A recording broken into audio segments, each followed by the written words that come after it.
To all of you who've been enjoying the winter break, and to those thinkaholics among you who have missed the Schemel Forum during that break and those dark days, welcome back. This is the first of our World Affairs Luncheon Seminars of the spring semester, and we are off to an evocative and provocative start. I have the pleasure of introducing a most distinguished international expert who brings to us some fresh ideas and critiques that are bound to broaden our perspectives and do what such talks are meant to do, expand our horizons. Before I do that, I want to introduce to those who haven't met her, Joanne Babish, our new event assistant, who's right there, and you'll be seeing all the time. She'll serve as your greeter and registrar from now on.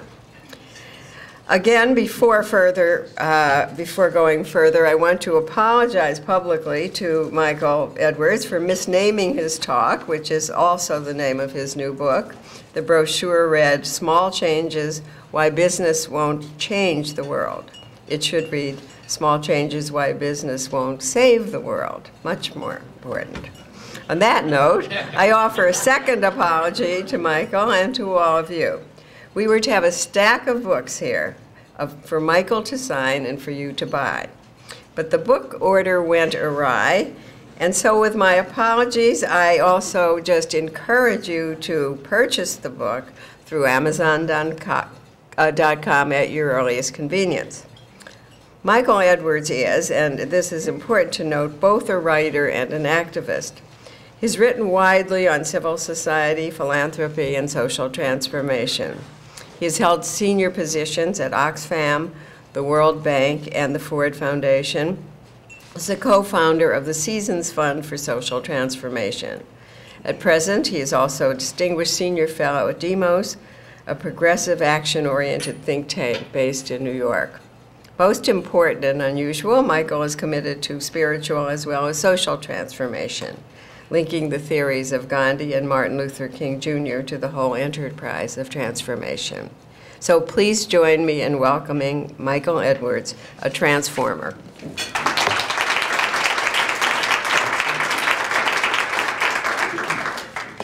Well, thanks so much, Sandra, for that kind introduction, and thanks to all of you for coming and making time in your busy schedules to come and discuss these interesting topics, small change, why business won't save the world. I'm delighted to be here with you in Scranton at the Schemel Forum.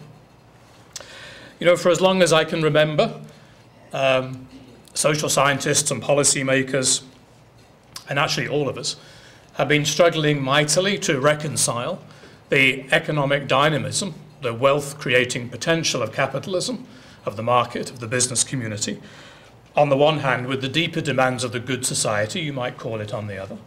The demands of justice and equality and the desire to maintain the health of our families and communities and the vibrancy of our spiritual lives and the need to conserve the ecological integrity of the planet on which all our futures are going to depend. We know that our current economic system does not do that very well.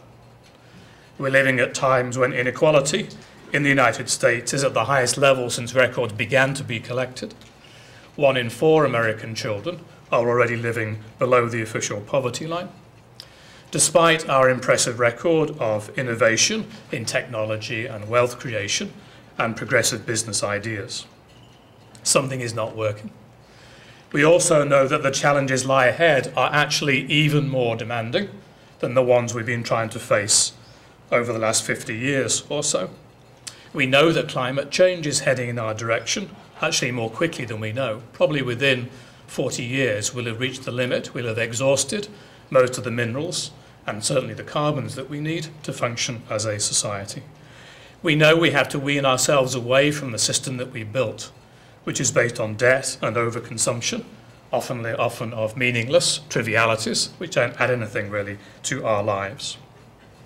So that's the question that's going to preoccupy all of us over the next 50 years or so. And if we had asked ourselves that question, maybe 10 or 15 years ago, we would probably have emphasized in terms of finding an answer that we should persuade our government to do the right thing, to guarantee a basic level of security for everyone, to regulate the market in order to reduce the inevitable costs that always accompany the process of economic growth, and to build a strong and independent civil society, as I would call it, which simply means community groups and churches and other religious groups and social movements and non-profits of lots of different kinds, who traditionally have been the people who have held business and government accountable for their actions, have pushed them to do the things that they haven't wanted to do for various reasons, and have taken up many roles and functions for which those other institutions have not been well suited, like caring for each other or advocating for the poor in society.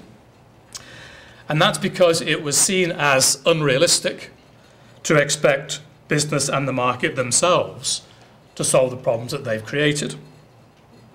Because that would mean accepting lower profits and stronger regulations and voluntarily foregoing new opportunities to make money in a way that was seen as entirely legitimate, including if those new opportunities were going to impose some additional cost on the environment or to the health of society. That's not something that we want to do as business people, but it is something that does happen because that's often where the profit motive takes you. And if we look back through history, you can actually see that this recipe for success, government and civil society working to regulate, if you like, though the hidden side, the darker side of capitalism and all its dynamism, has actually worked pretty well.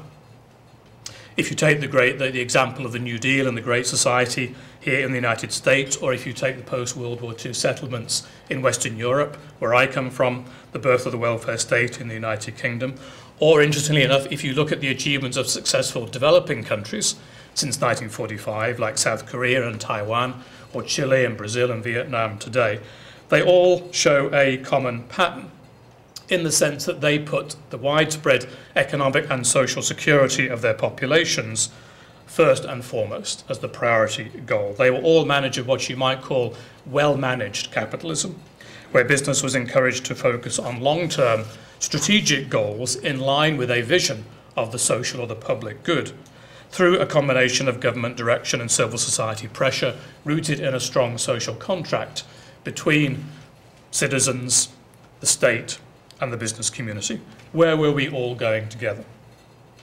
Over the last 10 years or so, though, the world has changed in important ways, with globalization and more integrated global markets eroding those social contracts. We see that everywhere, and reducing the authority of governments to do what traditionally they did all across the world. And those changes have, I think, taken the debate over how to transform the economy, the economic system, in a different direction, and a fascinating new direction, towards a set of ideas that emphasize a much broader role for business itself in solving social and environmental problems, as well as creating wealth.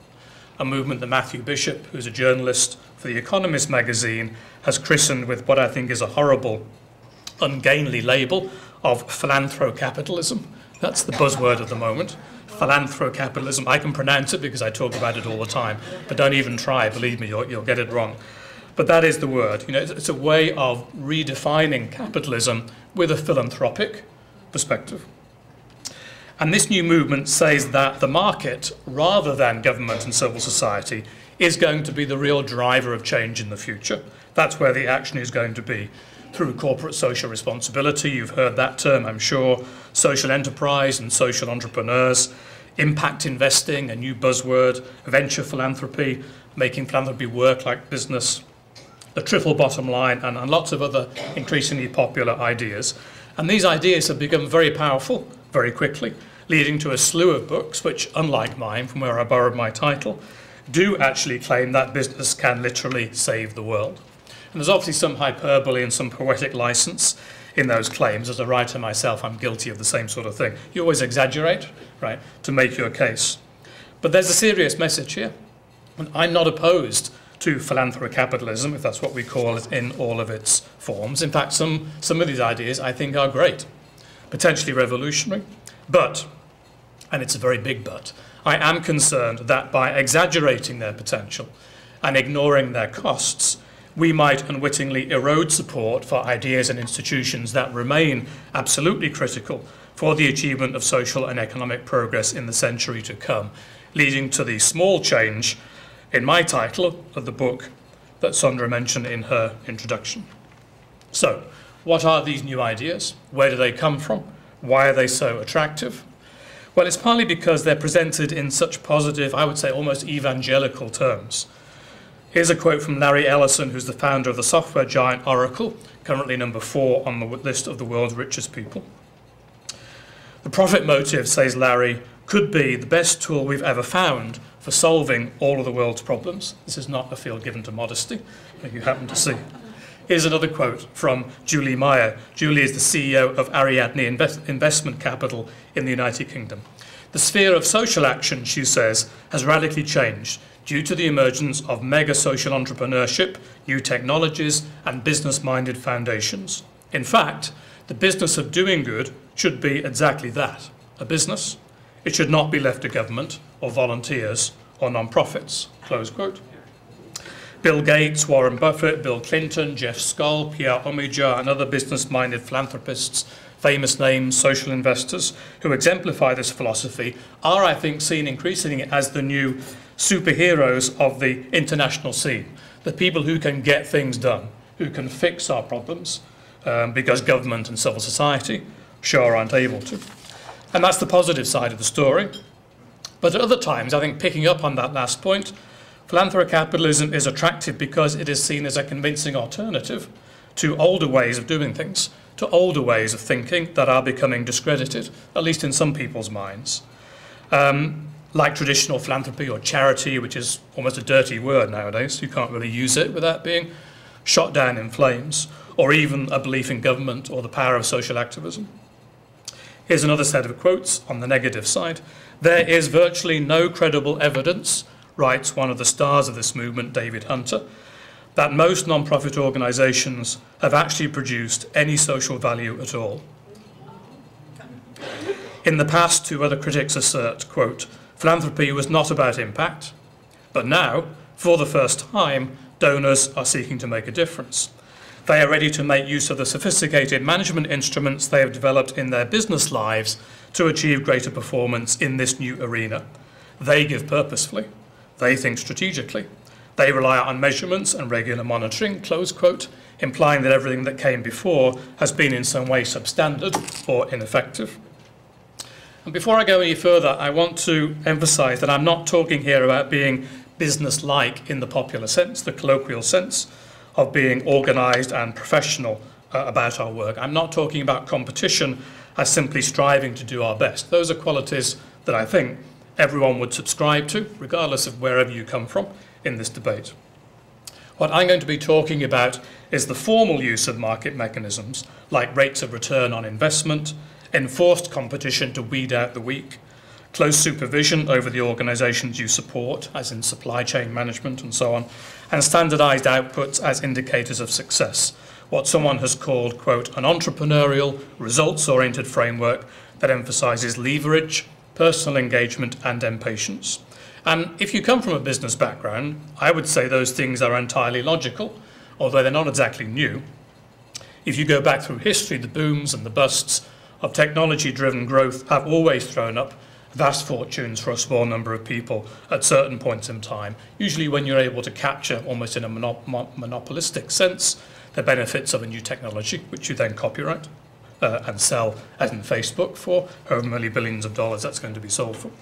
And people, including Ford, Henry Ford and Carnegie and Rockefeller and so on, all invested in a business-like sense in their own foundations and so on, at those moments in time for, frankly, a mixture of altruistic and self-interested reasons. So what we're seeing now is not so new, but perhaps what's different is that this time around, philanthrocapitalism is part of a wider and, I would say, more deliberate trend to introduce the logic of the market into increasing areas of our lives as a preferred mechanism for allocating resources to social goods, for solving social problems like healthcare and education and poverty reduction. And against that background, you could say it was only a matter of time before social action and philanthropy and the not-for-profit sector was also privatized and commercialized. And I think that's probably true. It was going to happen at some point in time. But I think the consequences will be even more significant because when you think about it, civil society is the very ground from which we as citizens can challenge and reconstruct all human institutions, including the institutions of the economy. And when that ground is eroded or compromised in some way, then we risk losing the ability to create a different vision of the future as communities of equal persons and not as clients or consumers of someone else's vision. Now, as my mother used to tell me, I'm not as stupid as I look. So I know there are situations where this business stuff really helps. For example, if I want to get vaccines into the arms of children who really need them, or more efficient cooking stoves, or solar rechargeable computers into African villages, or microcredit loans to poor families here in the United States, I would have to harness the power of the market, because that's the only way you reach huge numbers of people at a price point they can afford and still make it a profit, so you can sustain and expand that process as it continues over time. You create a market, if you like, for those socially useful goods and services. If I want to raise commercial revenue for my non-profit organization, I'm going to need the skills required for market testing and financial projections to make sure my strategy is viable. And every foundation or charity needs strong financial systems to forecast cash flow and safeguard reserves and monitor increasingly complex contracting and reporting systems. So I get that. Those are all useful tools from business, and we should use them where they make sense. But, and this is where I'm going to switch to critique, as a general philosophy, I think using the market to attack deeper-rooted problems of inequality and discrimination and violence and the alienation of modern life is a bit like using a typewriter to plough a field or a tractor to write a book. It's simply the wrong choice of instrument for the tasks in hand, because when you think about it, the broader social transformations and personal transformations that solving those problems requires are extremely complicated and conflicted. They're politicized, they're very messy, they're unpredictable and uncontrollable, they evolve only over very long periods of time. And those characteristics make markets and business thinking inappropriate, ineffective, or simply inadequate for the tasks in hand. Let's remember, the function of markets is to facilitate exchange, right? Not to negotiate solutions democratically. Markets work according to principles of supply and demand, not solidarity or fairness or the satisfaction of human rights. They utilize competition as their basic principle of functioning, not the cooperation and collaboration that build successful social movements and strong alliances for change and build bonds of community. They measure success against a clear and single bottom line. Is this profitable? Easy to evaluate, but absent from pretty much every situation in which non-profits work. And to succeed in the marketplace, you need to exert a high degree of control. Otherwise, you would go out of business pretty quickly over your supply chains and other variables, which is the opposite of empowering others for their own independent action. So when you apply the logic of the market to the transformation of society, we're going to run into some problems. For example, the decline in trust and self-sacrifice and solidarity that occurs when our social lives are increasingly managed under top-down control and an eye to making a return on your investment.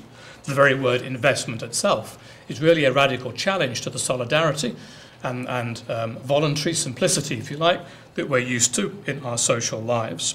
The diversion of support away from organisations that do aim to change society in pretty fundamental ways in favour of those that are satisfied with reforms and improvements around the edges, with small iterations, not wanting to rock the boat too much.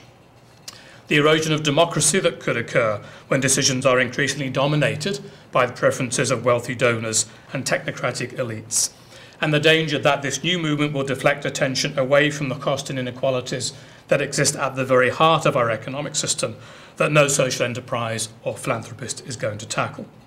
So, while it's perfectly possible to use the market to extend access to those useful goods and services that I mentioned, and that's a good thing that we want to encourage, that by itself will not lead us to the transformations we need to get to. The reason is pretty obvious. Transformation, which means big, systemic, structural change, involves and has always involved social movements and politics and mass-based citizen action and government, which these new innovations generally ignore. So, that's the theory. What does the evidence tell us? Well, if you come from a business background, I think it's inevitable, and it's a good thing that you transfer the techniques that made you successful into your social or philanthropic work. There are many people who feel that's a very good thing because it encourages greater efficiency and effectiveness, right? That's the standard argument. But does it? Well, that depends on what you mean by efficiency and how you define the goals of social change, questions which are always heavily value-laden. Let me give you a small example with quite large consequences. One of the Bibles of this movement is a book by Charles Bronfman and Jeffrey Solomon called The Art of Giving, where the soul meets a business plan. That captures this movement, I think, in a nutshell, where the soul meets a business plan.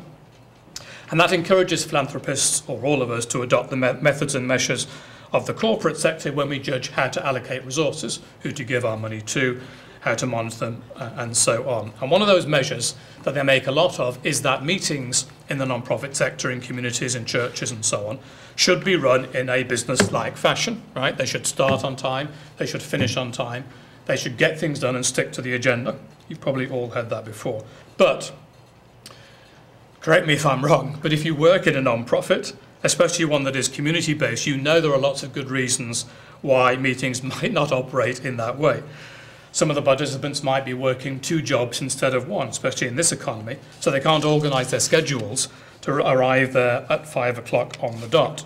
Others may be single parents who struggle to find childcare assistance that could free them up to attend. It may take a very long time, far longer than is predicted in the agenda, for people to raise their voices if they disagree or they're fearful or underconfident in situations where powerful people are present.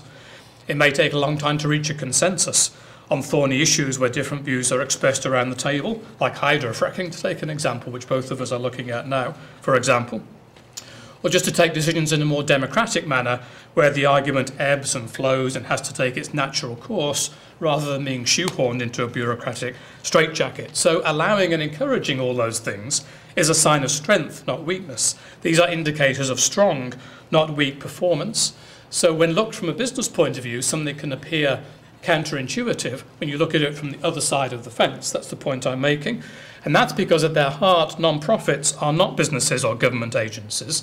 They are communities of citizens who gather together to solve problems in their own ways and at their own pace. And I think that little vignette, sort of modest as it is, encapsulates the problems which can arise when you have this clash between the logic of business and the logic of democracy, or the logic of community. Let's face it, a logic that has already underpinned the success of social movements that have changed the world for the better in areas like civil and women's rights and the environment. A recent study from Stanford University looked at 11,000 non-profits that work in the environmental field, and they found that the most successful were the least businesslike. Why? Because they had to be able to capture and channel the energy and passion of their staff and supporters in creative ways. And the way you do that is not by surrounding them with all sorts of management requirements and metrics and so on. It's by releasing them, right, to be flexible and to put their passion into action. And so you put flexibility and democracy and internal accountability ahead of technocratic strategic planning or management information systems. We all know, I suspect, non-profits that look pretty chaotic from the outside, but somehow manage to produce amazing results. And we probably know others, at least I do, that are very well managed in that business sense, but they drift away from their mission for radical social change over time as financial objectives take a greater hold over their priorities. Take this research by Seedco in New York, a community development group that recently studied 25 social enterprises, 25 examples of business non-profit partnership in housing and job training and social services. They found that within 3 years, 22 of the 25 gravitated towards areas with more revenue generating potential and away from activities like advocacy, which, although they were crucial to long-term social impact, were more expensive and controversial to undertake. The same organisations also tended to exclude families that were more difficult to reach because obviously they have higher per capita costs that increased their overhead and made them less attractive to private investors who were looking for a return on their money, even though the needs of those families were much greater. What was Seedco's conclusion? Quote, "Do not confuse the bottom line by mixing for-profit and not-for-profit objectives, because if you do, you could end up by ignoring or short-changing crucial areas of work like community organising or social movement building or measures to transform the economic system itself." As a number of recent studies have shown that have analysed the activities of this new movement, including the Gates Foundation and the sort of famous examples that we might think about as leaders, very little of their money is going into those sorts of activities. It's going instead, and predictably and quite logically, into areas that strengthen individual economic assets, create commercial revenue generating possibilities, and prioritize concrete short-term deliverables like low-cost medicines and loans. Think, for example, of what's called the New Green Revolution in Africa, being enthusiastically promoted by the Rockefeller Foundation, Pierre Omidyar of eBay fame, and others. It's true that some crop yields in Africa may be increasing as a result. That's a good thing, right? But because of the heavy use of chemical fertilizers and genetically modified seeds, those soils are being depleted, women have to work longer hours in their fields, and their families are actually becoming more insecure because they're having to buy agricultural inputs like seeds on the market from companies like Monsanto instead of owning and managing them for themselves through their communities. Or take the case of health problems in the developing world, a favourite target for investments by the philanthro-capitalists. A report that was issued last year by the Centre for Global Development, which is a respected independent think tank in Washington, found that everyone was so focused on getting drugs, particularly retroviral drugs to those with HIV, to those who needed them, that they had neglected to think about the national health systems, the institutions required to meet the broader health needs of the population over time. So it's that feeling of let's get things done in the short term, let's get those short-term deliverables out as efficiently as we can. But we're not thinking about the long term because that's not the way that business people generally think.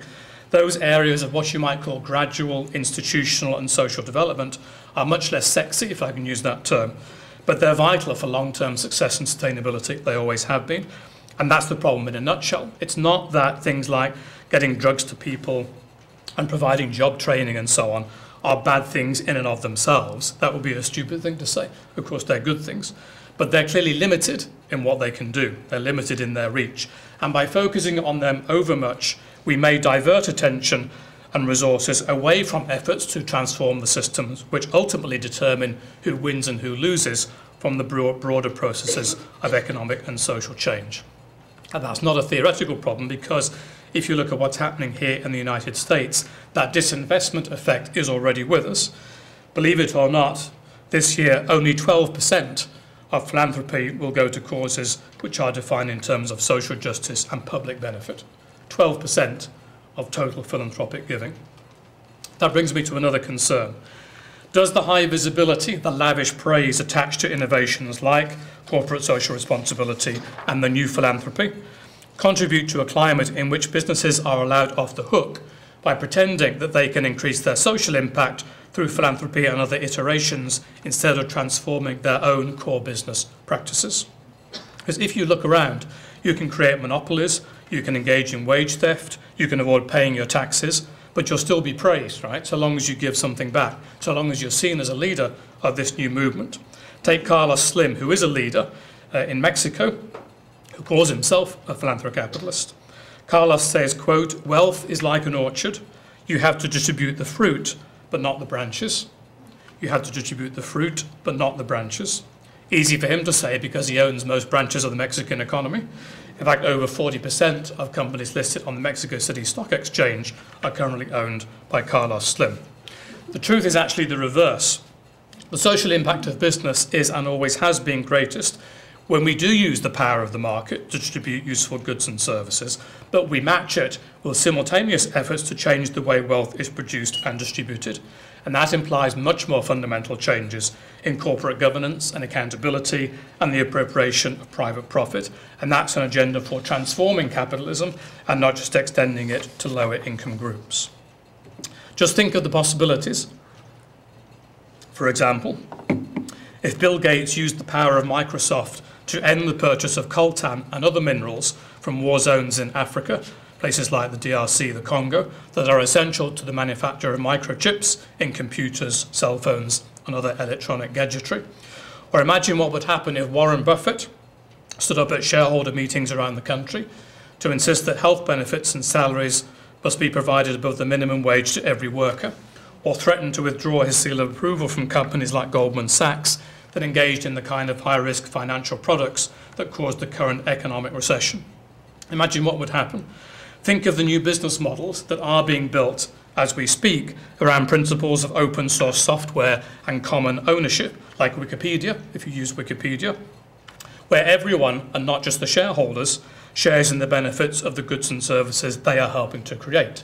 They are co-creating and co-producing something and all sharing in the benefits, although Wikipedia hasn't made a profit yet, so there are no actual financial profits to be shared. Or think of community benefit agreements, you might have that here in Scranton, I don't know, that force big box stores like Walmart or Home Depot to give more back when they come into your community, so that they don't just rip the heart out of your local Main Street economy. They are forced to sign an actual document with representatives of the community that says, this is what we commit to give back in return for permission to locate our store here. Think about worker-controlled firms or cooperatives like Mondragon in Spain, which is doubling in size every 10 years, now employs over 300,000 people in a genuine cooperative. Or new legal forms of enterprise, including here in Pennsylvania, like B Corporation, that internalize social and environmental objectives into the actual governance of the organization. So if you're a B Corporation, and you can register to be one, I think, in Pennsylvania, that means you are not governed only by your shareholders, you are governed by all of your stakeholders, including your staff, the people who are affected by goods, the communities in which you work, and so on and so forth. So by spreading the governance of the corporation to a wider group of views and voices, the corporation has to respond more effectively to their concerns. So all of these are examples of what you might call a different kind of economics, a radically different kind of economics, a genuinely social economy, if you will, that go far beyond the conventional programs that tend to be favoured by corporate social responsibility programs and business-minded donors. And in that sense, and this is a crucial point I want to make, real change, not small change, but real change will come when business acts more like civil society and not the other way around. It's the reverse of the philanthro-capitalist mantra. In other words, real change will come when human values are mainstreamed into the core operations of the economy, not when market values are mainstreamed into the mechanisms of social change. You get my point. Pledging to support these things would have a much bigger impact than giving more money away or starting more programs for corporate social responsibility. The problem is that the hype surrounding these more conservative programs, if I call them that, tends to crowd out discussion of these more radical alternatives. There's no space because the oxygen has been sucked out of the room. And that's partly because these more radical alternatives, although they're soundly based, pose a much more fundamental challenge, I think, to the nature of our economic system and the interests that support it, and let's be honest, to our own interests as participants in that system. Because in the long term, we know we are going to have to reduce our own personal consumption levels if we're going to live within our means as a planet. Maybe we will even have to put an end to economic growth itself, a seriously scary prospect. And that's obviously not something that even well-intentioned entrepreneurs are comfortable with. It's also, and here I'm going into even more, I think, controversial territory, because business-oriented foundations and corporations, or to be fair, any private foundation, including the one I worked for, the Ford Foundation, are now imbued with the same rights as citizens in the wake of the recent Supreme Court judgment, and they exercise and will exercise a growing influence over the public policy debate, but they are largely unaccountable as private actors. So it's great that Bill Gates and Sam Walton and Eli Broad and other billionaires want to strengthen health and education, for example, in this country, but that does not give them the right to decide how that should be done. Just because you have the money to do it doesn't mean you have the right in a democracy to decide how things are done. So it doesn't give them the right to decide which drugs should be subsidized in developing countries or how public schools should be reformed here in the United States. Yet pretty much that's what's happening today. The Gates Foundation, for example, sorry to pick on them, but always the largest elephant in the room is the one that gets picked on. The Gates Foundation has a board of only 3 family members plus Warren Buffett, not the most diverse set of constituencies, even though it is the largest funder of global public health after the United States and UK governments, larger than the United Nations system in its entirety, larger than the World Bank, and so on. So a private foundation governed by 3 family members of Warren Buffett is the largest and most influential force on the global public health scene. To some people that's an incredibly exciting development, to others it's rather scary. And along with a network of other business-oriented philanthropists to bring that message down home, I think, a little bit, they are engaged in a systematic effort with widespread support, I think, to reform public education along market lines by introducing vouchers and charter schools and corporate salaries at the top of the tree and so on, and weighting the power of the teachers' unions and relying on standardised test scores to close schools and fire teachers who don't measure up. That's an effort I'm sure you're familiar with here in Pennsylvania, so you know what's happening. And goodness knows our schools need improving. No one could argue against that principle. But when you dig a little more deeply into this scenario, you find that research shows that across the board, these changes, like charter schools, do not perform any better than regular schools. Standardised tests are unreliable as measures of broader educational achievement. Even great teachers struggle in schools that have lots of pupils from poor socioeconomic backgrounds. And rising inequalities in salaries contribute to low morale. It turns out, actually, that Bill Gates is just as fallible as the rest of us. Who knew, given his fortune in crappy software? His resources could make a much bigger impact, or, and here's the problem, they could simply finance mistakes on a much larger scale. Right? It's the same principle. Mistakes that the Gates Foundation has already made in previous experiments with small schools. You've probably already heard about the small school experiment, which were also supposed to be a magic bullet for the problems of public education about 10 years ago, but have disappointed in the meantime. The point here I'm making has less to do with the details of school reform, about which there are many different opinions and so on. It's more to do with the danger of appropriating the public interest in the interests of a small group of wealthy philanthropists. And whatever you feel about the merits of that particular case, think about the potential backlash that might emerge from the actions of what David Ellison in a recent Oakland Tribune piece has called the Billionaire Boys Club, that has been elected by no one, appointed by no one, and is accountable to no one. Do you want them running the social life of America? To conclude, we know that we have to transform our economy and our society to prosper in the century to come. But we don't know how that's going to be accomplished. The solutions that are being offered to us now do show some promise. So we shouldn't neglect corporate social responsibility and venture philanthropy and social entrepreneurs and so on. But for reasons I've outlined in brief today, they are unlikely to get us where we need to go.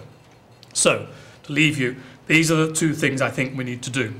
The first is to push this movement, to push philanthrocapitalism as far as it can possibly go towards those transformative innovations that I mentioned and away from current, more limited models of corporate philanthropy and corporate social responsibility. The more we can push it towards those radical experiments which really change the way wealth is produced and distributed and how its costs are handled and accounted for and so on, the more good this movement will do in the long term. But the second is not to see any of those experiments, even frankly the successful ones, as a replacement for traditional strategies that are based around public action and civil society pressure. They're not. They never will be. Instead, we need to rebuild and strengthen the institutions of government and community and independent non-profits and philanthropies so that they can do what businesses will never do, even when they are more responsible. If we can do both of those things, then yes, I think we have some chance of preparing ourselves for the challenges that lie ahead. If we don't do them, if we buy some of the hype that we're being fed at the moment about the supposedly revolutionary impact of these new ideas, then I fear that the innovations that are causing so much excitement today could end up simply as a more efficient way of ameliorating the cost and inequalities of capitalism in its current form as we currently know it. Not bad, no one could argue that case, they're not bad, but they're not revolutionary either, and certainly not something that will ever save the world. So that's my case, if you like, for the prosecution. Thanks for listening, and I'm looking forward to the rest of the discussion.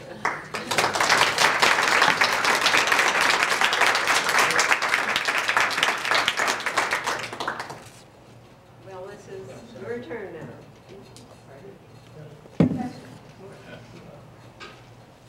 Now that you've sufficiently distressed us and given us a lot about the social appropriation of business, may I ask you to comment on the political impact in view of the unfettered ability now of business to anonymously give award themselves? Well, that's a great question. I think it's part, I would wrap it up as part of this general critique. So the reason I mentioned the school reform example is because that's a classic case where policy issues are being increasingly controlled by people who have money. And of course, they have good ideas as well as bad ones, but that's not the point I'm making. The point is that something that belongs to all of us, like the future of public education, should be decided by all of us as far as that's possible through the democratic process. And therefore, if you like to see the increasing control of politics by vested interest is part of the same problem, I think, that I'm talking about. So my concentration on philanthropy is partly just because of where I come from and what I happen to see. But I think you could easily extend the same critique to your question and say, you know, what will happen in politics is pretty much what is happening in the social sphere of life, which is that increasingly we won't be using politics to solve the really big problems of life. We'll be manipulating politics in order to solve smaller questions, which allow those bigger questions to go on by. We were talking before, you know, what on earth do we do given the fractured and vested nature of politics in the United States today? Where do you start? You know, we're all part of a system which has become so denuded of basic principles of participation and tolerance and being able to sit down in a room like this and talk to people I disagree with, that it's very difficult to find a foundation for progress because they're simply throwing rocks at each other or using politics for personal gain. You know, my wife, interestingly, is now a politician. This was a surprise over the breakfast table last year. She decided to run for office and won her seat. So she's now in the legislature, the Sullivan County legislature. And I guess we both had somewhat naive views about how local politics will be different from national politics. That it will be above the fray, that people would miraculously sit down and talk to each other and solve problems and get their heads up and say, you know, I may disagree with you, but I have something in common and it's the good of the population. Of course, it's even worse. You know, local politics are just a magnified version. And it is deeply depressing, I mean, you know, in a sense. Because unless you have an infrastructure of problem solving, then problems will not be solved. It's an obvious point. That infrastructure of problem solving is called politics. If that infrastructure is being, like civil society, continuously eroded and so on, then where do we go? You know, we have to try and reinvent those processes themselves. So I don't have a magical answer to that question of how we reformulate politics. But I do think that in tandem with some of the examples I gave you about the new economics, if I can call it that, cooperatives and worker-owned firms and Wikipedia and so on, there are some signs of a new politics that are being given birth to in different parts of the United States and elsewhere. And often they do take place at the local level, despite what I said, because that's where you have some room to maneuver, you know, where you can get something done, where a group of people can take control, if you like, of the structure and try it and say, you know, we're going to do it. So a very small example, my wife ran on a platform of the new politics, elected the Working Families Party and the Democrats. So the first thing she's done is to reinstitute what she calls firehouse fora to discuss public policy issues. So every firehouse, which is the centre of the community here, I would imagine, as well as in New York State, is holding a forum for people like this to come and discuss the budget deficit, to come and discuss new ethics rules in the legislature, to come and discuss what we want to do about carrying the cost of Medicare, because in New York State we have to pay 25% of the cost of Medicare from the county budget, which is a huge amount for us. So a very small example. Why not? Why shouldn't every citizen have the opportunity of going to a firehouse forum to discuss elevated issues like what we do with the budget deficit? You know, what's gone so wrong that we no longer think of politics in that sense? It's crazy. So I think, you know, very small example, but, you know, by working from the bottom up, by seeding new forms of politics and by building outwards, as in the economy, it's not impossible to think how we might tackle that task, but I have no illusions about how difficult it's going to be. Yes. Go ahead. I appreciate your remarks about public education and drawing everybody's attention to this fact. I knew there was something radically wrong, but I couldn't quite put my finger on it until I read Diane Savage's book on the rise and fall of the American public school system. And because I knew the rhetoric that was coming out of Washington on public education was very disturbing, and I didn't know where it was coming from. And of course, you pointed that out, and in her book she points that out. The Gates Foundation and all these large foundations have crept their policy into our public school system. And now it has become part of the administration's idea of what school reform should be. And this happens without anybody, any teacher being involved, anybody in public education that's worked in it all their lives, as I have, being questioned or asked or given any input. And then, of course, when it goes wrong, as she points out in her book, they just kind of slink away, and then they blame the public school teachers and the public administration, and we've all done something wrong. But meantime, that has crept into the political life, because the people who run for office are now saying these are the best things for the American public school system. Charter schools, and all it's doing is fragmentizing the American public school system, so that you will have, all that will be left in the American public school system will be the poor and the unfortunate people who can't quite, that nobody else wants in their charter school.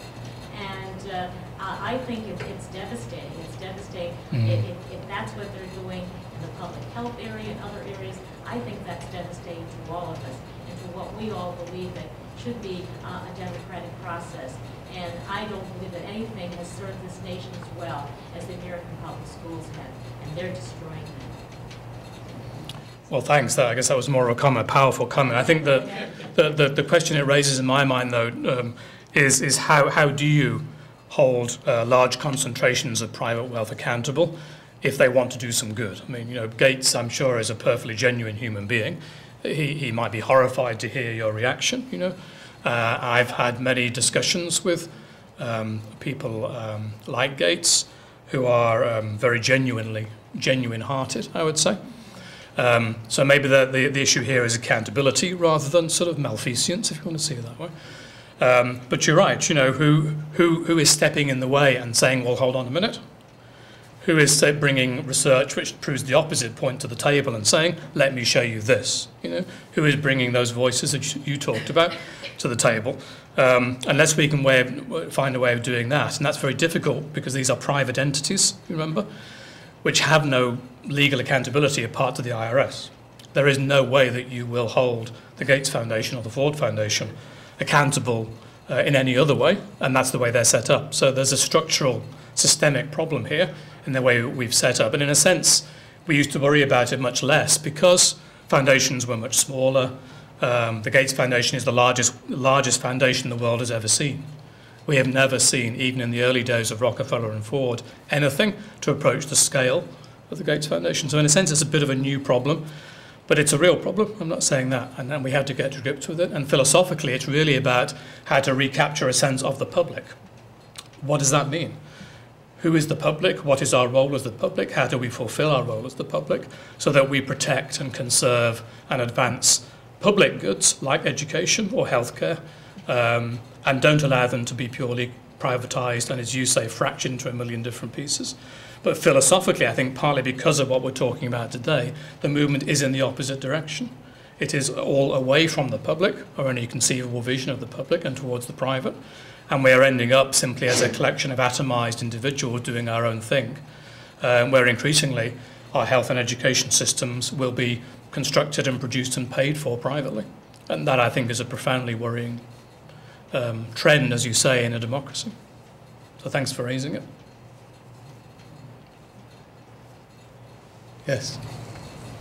I was sitting here listening to you and thinking about what I've been hearing in the last couple of weeks about what has not happened in Haiti.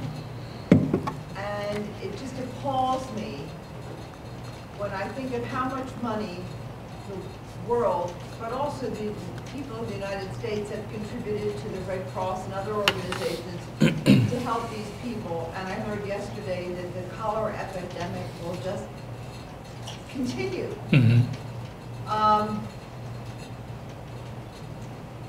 What are your thoughts about why this happened? And what can we do? Because these disasters are going to happen in the future. And what can we do as individuals? Where can we send our money that would do a better job than what has not been done in Haiti? Right. Well, let me, sort of two questions. The first one, the general question, I think you're absolutely right. I spent the first 20 years of my life with Oxfam and Save the Children, working in those situations, and it's always much more chaotic and difficult than it seems. And frankly, getting anything done to any standard of effectiveness is difficult. That's not an excuse, just the reality. But of course, then you just do your best, and we haven't even done our best in that case. You know, it's interesting that the Haiti example is often used by the new donors, the ones that we're talking about, as a classic example of why a business approach is required. Because the argument goes that you have failed, charity has failed, government have failed, the Haitian government itself has failed, nothing has worked. So we're going to bring a business approach to the table, which is going to be much more efficient and produce some results at last. And actually, I have to say, you know, although I'm critical of this movement, there are a couple of business people who are doing some interesting work in Haiti, particularly in rebuilding markets and pump priming small micro-enterprise development, training entrepreneurs and so on. So in areas where you might imagine business might make a really good difference, they're doing that. And that, of course, is having some knock-on effects because you get a job, you become a more responsible citizen, you start to do things, and so on. So I think there's some evidence that business people can do some really good and interesting stuff in a situation like that. But of course, that's logical because they're doing sort of business-related activities. In the broader sense, they've largely failed to improve on the record of what went before. And you know that ex-President Clinton is in charge of reconstruction efforts and heavily backed by billionaires like Gates and others who have all come together under that structure. But despite Clinton's amazing, you know, social capital and his way of bringing people to the table and so on, it's been a disaster. So it hasn't actually proved any more effective than the old ways of working. So I guess there are two things to go into the second part of your question. One is to look, you know, in the much bigger picture and the historical perspective and to say, why is Haiti in such a mess? What actually happened over the long period of time? And I think it's because we've been constantly interfering with Haiti, constantly exploiting it for our own purposes, and we've never been a sort of loyal and critical friend throughout the long march of time, which would have given them some chance to get their act together. Because lots of other places in the world, and we mentioned some, have got their act together since 1945. You know, South Korea was poorer than Haiti in 1945. Can you believe that? It's now joined the ranks of donor nations who are giving aid to other developing countries. So in the span of 50 years, South Korea has gone from here to here, and Haiti has stayed at exactly the same level, perhaps even got worse. But that's because we looked at South Korea differently. And there are other factors as well. I'm not oversimplifying the model. But had we taken a decision 50 years ago to say, we will hang in there with you, we will do everything purely for the good of Haiti, we will not use you as a dumping ground, we will not exploit you for cheap labour, and we will be there for you when you need us, I think you will see today a different Haiti than you're seeing now. But we've never done that. So, oh, we're interested now, but not next year. We're interested for our own purposes, but not for yours. You know, so there's been a constant pattern of extraction and exploitation, rather than saying we will be there for you because that's our responsibility. As human beings, that's our duty, to see you fulfill your own potential, not to use you for our own purposes. And going to your second question, there are some organisations that have worked from that perspective that I would recommend, are very good recipients of your money. Partners for Health is one, run by a man called Paul Farmer. Partners for Health, Paul Farmer, which is exceptional, partly because it has a 30 or 40 year track record on the ground and is run by Haitian staff. And the other is Oxfam, which has a joint operation in Haiti, which also has been there, I think now just celebrated its 50th anniversary. So very good local intelligence. And so I'm not saying at all that either of those organisations are solving the problems that we're seeing, but they work from a different perspective that give you some hope that those problems can be solved. But, you know, unless we get our geopolitics right, unless we get the big questions right of how we engage with Haiti, we're never going to be helpful to a country which has been suffering, you know, dreadfully, pretty much since the end of World War II. I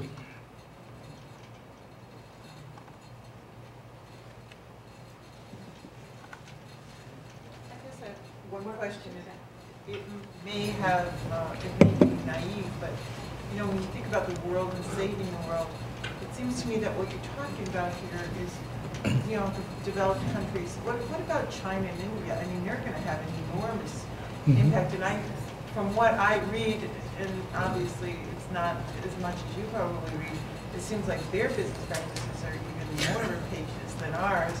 And so what's going to happen there? I mean, they don't have any network for nonprofits, and it sounds like it's a tragedy waiting to happen. It's a great question. Very good. I think you're absolutely right. We know that those powers, and I would include Brazil and South Africa, probably Indonesia and Nigeria in a couple of years' time, are going to be increasingly influential. And already, of course, they are. I mean, they have their own aid programs, they demand a seat at the international table in the United Nations and so on, and are increasingly being given that vote in world affairs. And certainly in the Chinese case, less the Indian case, I would say, but in the Chinese case, they are absolutely explicit that they do see aid as a form of commercial advantage. They do see it as an expression of self-interest. It's actually not to do with any of the things that we've been talking about, but at least they're honest. I can sort of handle that, If you're honest but doing the wrong thing, I can have a conversation with you. If you're doing the wrong thing and deeply manipulative and dishonest, it's even more difficult. So sure, Chinese aid is going to build factories which will be filled with Chinese, machines, and where I used to work in Zambia and Zimbabwe and Malawi and Southern Africa, and every football stadium and every government building and every hospital was built with Chinese aid. And when you build something with Chinese aid, you get an awful lot of other strings attached, shall we say. Having spoken to some people on the inside, they say this is just a transitional stage. You can't expect us to sort of graduate from high school, to PhD level, if you like, straight away. We have to go through some phases. So we have to learn what aid is about. We have to get that self-interest out of our system. And then eventually, over time, you'll see us becoming a more mature presence on the world stage. Might happen, right? You've got to give them that perspective. But you're absolutely right that there's little sign that China and the others will show a great sense of moral leadership or transformational possibility of the kind that we've been talking about. Even as they graduate, there's no sign at all of that. And given that their size, and China, in particular, will be the world's most dominant economy, certainly within the next 15, 20 years, that's going to have enormous consequences for how we deal with global issues like climate change. So what happens in China, so I'm hoping there's a Schemel Forum somewhere in Beijing, which is hosting a discussion of these issues with Chinese decision makers, because that's exactly what needs to happen. And there are obviously voices being raised, because China knows that it cannot replicate its own consumption patterns for the rest of the world. It's absolutely impossible. That the world doesn't have the carrying capacity to do that. So sooner or later, the penny is going to drop in China. That's not going to work, and they have to put limits to their own growth if they're going to play a role. And the more pressure we put on them to say, we welcome you to the table. It's great that China is a world power. Fantastic. That's just what we need. We need a multipolar world, because then, like rocks in a stream, everyone will become less sharper as they rub against each other over time. So we won't have global conflict. We will have people, relatively equal partners, if you like, around the table trying to sort things out. That's got to be a good thing. Where will the world go when that takes place? That's a fascinating question.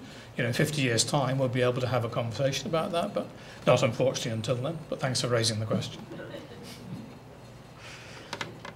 Do you see any prospect for organizations like the Ford Foundation or the Gates Foundation to gain insight into, are they too big and perhaps too blind to see their way into a more progressive way of giving? That's an interesting question. Of course, if I still work for the Ford Foundation, I'd have to say, of course not. They're perfectly capable.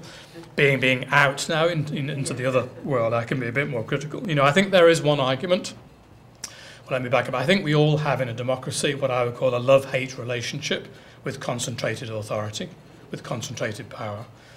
On the one hand, we know that we need it for certain things to get things done, right? To pass a law against discrimination, for example. You've got to concentrate power to break through. On the other hand, it makes us deeply nervous because it can be abused, and always is abused, to interfere with our private lives, to exercise too much intervention over what we believe in. There are some cases in the Catholic community right now we were talking about that illustrate that fine balance. So we want concentrated authority over here, but we want dispersed power and authority and maximum freedom over here, because we can't live our lives in the way that we want to without it. And in a sense, foundations exemplify that same problem in a slightly different sphere of life. On the one hand, you want big philanthropy to do certain things that small philanthropy could not. You know, if you really want, as Gates does, to find a vaccine against malaria, you can't do it through 1,000 points of light. You've got to focus resources on a massive research and development exercise in order to pump prime that process. And I think, you know, I'm not a scientist, but I've been told that that's essential in certain areas of science. You can't have, you know, very small organizations all trying to find a vaccine for malaria because they don't have the money and the technical expertise to do the experiments that are required. On the other hand, if you only have very big philanthropies, you get into the problem of public education reform we were just talking about, where you have an elephant in the room which is doing the wrong thing, or you think is doing the wrong thing, or some people think is doing the wrong thing, with no accountability. So there's an example, again, where you need maximum dispersal of philanthropic resources, I think, as your basic principle, but balanced by some very large economies of scale, you might also call them, in other areas of philanthropy where you really need concentrated power and wealth, all being, you know, expended at one time at a big problem, a big and solvable problem. And I think if there's a sort of science there, a secret, is that we need to be much more savvy as a community, as a democracy, about what falls into which of those cases. You know, in which areas of our lives are we happy, frankly, that there is a Bill Gates around to do stuff, where we say, that's fine, you know, we're really glad that you're doing X, Y, and Z. But in other areas, and maybe public education is one of them, we do not want you to be playing such of a role, because that's something that belongs to all of us.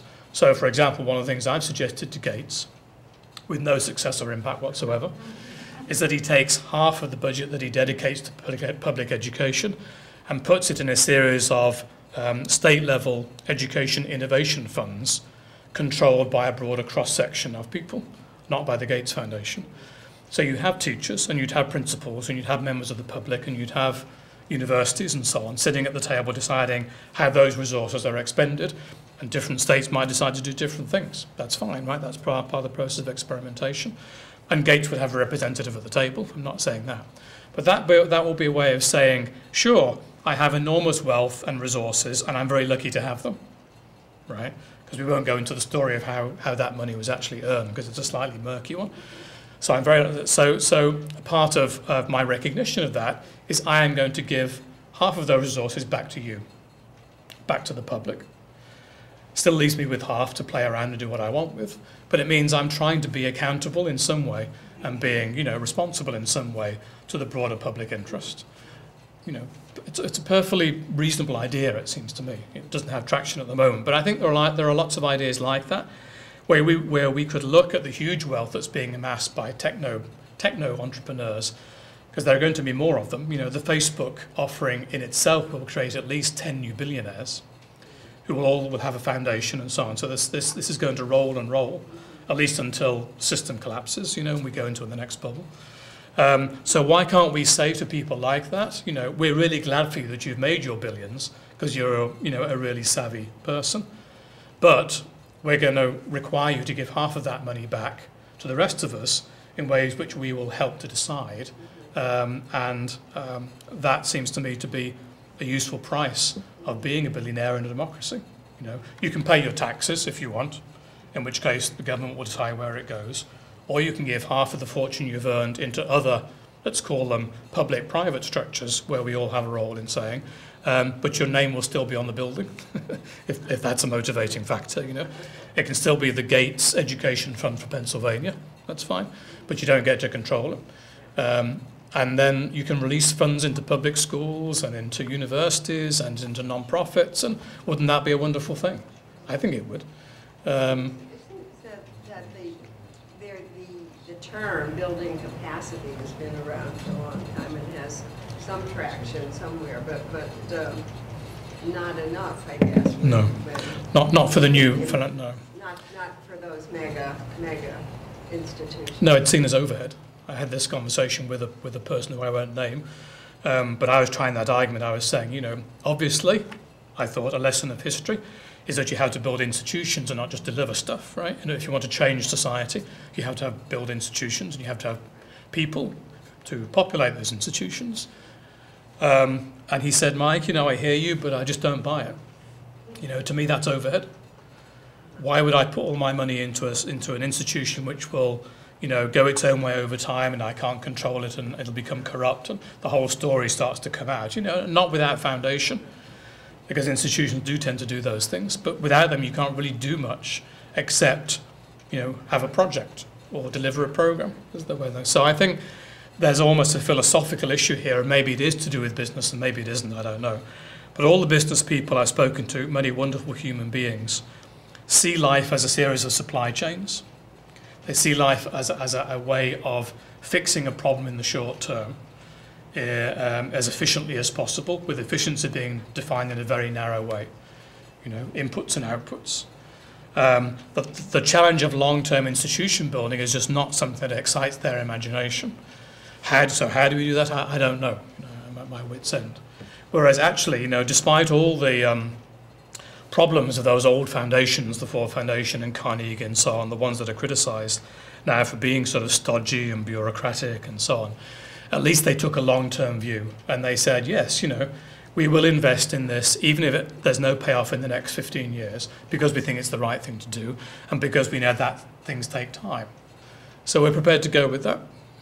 So despite all those problems, and they deserve to be criticised for lots of things, I think having large sources of financial resources that are prepared to take the long-term view and not expect a short-term return on investment is actually very important to societies.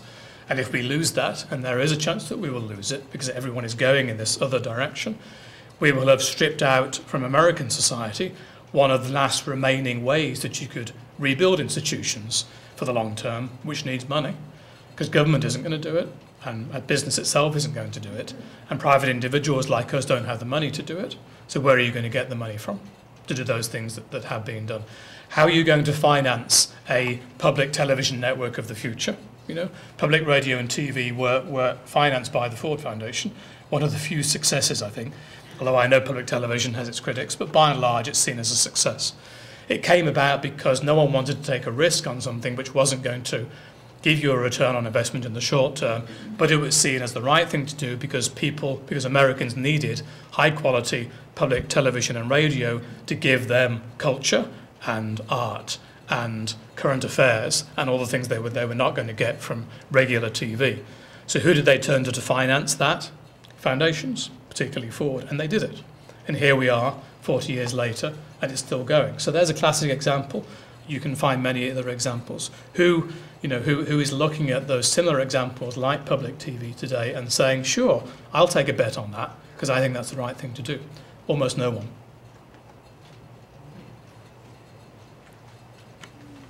I think that one of the things I found is the key is in programs for people who need to learn to read, want to learn to read and write.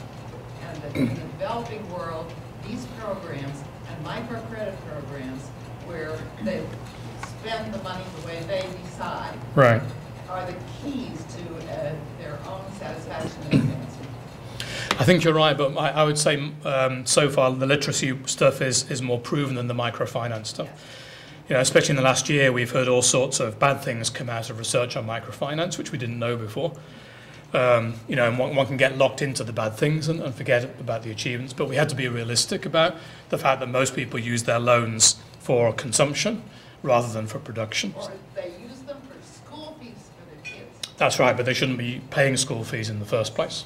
So there are bigger debates about that, but certainly I think literacy, basic education, particularly for girls, you know, doing those very basic things, they may not be sexy, they may not be high profile, but they're incredibly important. Absolutely, I go with you on that. And I think one of the problems is that, maybe because I'm getting older, I see people becoming less and less patient. Everyone wants something now. You know, I want my return now, I want my result tomorrow. You've got to give me this. I only have a minute to talk to you. I'm on Twitter, I'm on Facebook, you know. Our imaginations are being so reduced to sound bites that we're no longer capable of sustaining a real conversation of this kind because it's boring, right? Or it takes too much time away. So again, you know, who is going to be interested enough in those very basic, to some people boring things, to pay attention to them when there's something more shiny and exciting over in the corner? I think that's a big issue. So how do we make those things, I guess, as shiny is a good question. But I'm very worried about the inability, I think, our inability to hold conversations with each other about important issues, particularly where we disagree with each other, because the natural tendency is to walk away straight away. You disagree with me, I'm leaving the room. You're not like I am, I don't trust you, you know. But no problem in history, no big problem in history has been solved unless people of different and actually quite conflicting views agree to sit down and sort it out among themselves, to produce a new consensus on public health care or public education or abortion or whatever it is. And you know, we don't seem to be able to do that at all. And so we'll never find a solution. We're in a sort of situation of permanent gridlock, whereby we're simply firing at each other and no one is saying, look, I know I disagree with you, but that's all the more reason for sitting down and listening to what you have to say, because we might actually get somewhere. So I think there are some huge, deep philosophical and real problems we have to sort out, even about how we talk to each other and how we listen, if we're going to get anywhere. But I agree with the points that you're making. Well, Michael.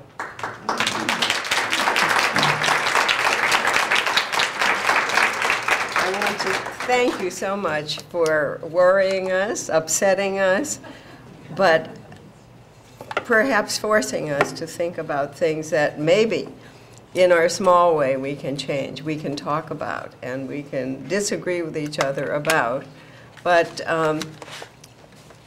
do our bit to open up our eyes and those of some others to new approaches or old approaches to big problems. Thank you so much. Thank you. Thanks a lot.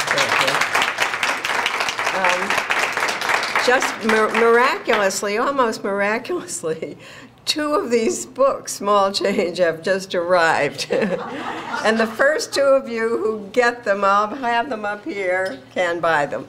And Michael will sign.